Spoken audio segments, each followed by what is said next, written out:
Cappuccino fraise citronnelle, émulsion vanille. Cet étonnant mariage entre fraise et citronnelle gagne en onctuosité grâce à une délicate émulsion à la vanille. Un vrai dessert de chef, facile à réaliser. Cette recette de William Ledeuil, chef des restaurants The Kitchen Gallery et le KGB à Paris, vous sera présentée par Charlotte.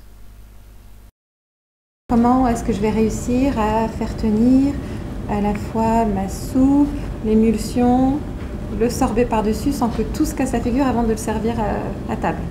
Alors, l'idée c'est de préparer à l'avance la pulpe de fraise.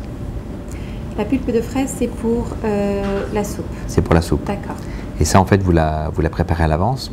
Et donc, effectivement, vous obtenez un coulis. Et le but, c'est de préparer, donc on les sert dans des verres. Donc, c'est de remplir les verres, et c'est pareil, un petit peu à l'avance, pendant 1 heure ou 2 à l'avance.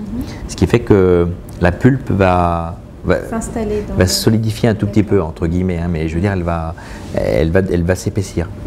Et donc, c'est ce qui va permettre déjà de mieux tenir. Et on garde au frais. Et on garde au frais, voilà. Et puis l'émulsion, bon, c'est quelque chose, l'idée, c'est un petit mélange avec du mascarpone, de la crème, et c'est de le fouetter, c'est d'obtenir la consistance d'un ruban. Un petit peu comme si on allait faire un cappuccino, un vrai cappuccino.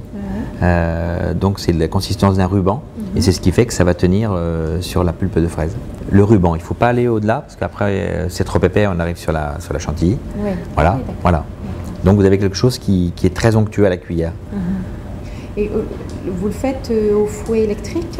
Vous pouvez le faire au batteur électrique, il n'y a pas de problème. D'accord, très bien. Pour la soupe de fraises citronnelle, quelle variété de fraises vous recommandez? Alors, les gariguettes, alors les gariguettes, bon, vous avez des fraises qui s'appellent il y a la Marat des Bois aussi qui est très bonne, on a ce qu'on appelle la marmande, on a ce qu'on appelle la charlotte. L'idéal pour ça, c'est d'aller un petit peu sur des marchés, parce qu'effectivement, très souvent dans les primeurs, on va trouver des fraises, je dirais, pas des fraises de champ en fait, des fraises de grosse production qui ont voyagé et qui ne voient pas la terre en général. On a besoin du sucre pour la texture? Alors on a besoin, parce qu'en fait, même si on a une fraise qui est sucrée, qui est goûteuse, on s'aperçoit quand on fait un coulis ou un jus, il faut ajouter 10% du poids du fruit. D'accord. Voilà, parce que sinon, ce qu'on a goûté qui est très très bon, une fraise à croquer, vous allez voir quand vous allez la faire en coulis, vous allez trouver que le coulis manque un petit peu de sucre. D'accord. Et ça, c'est valable quasiment pour tous les fruits.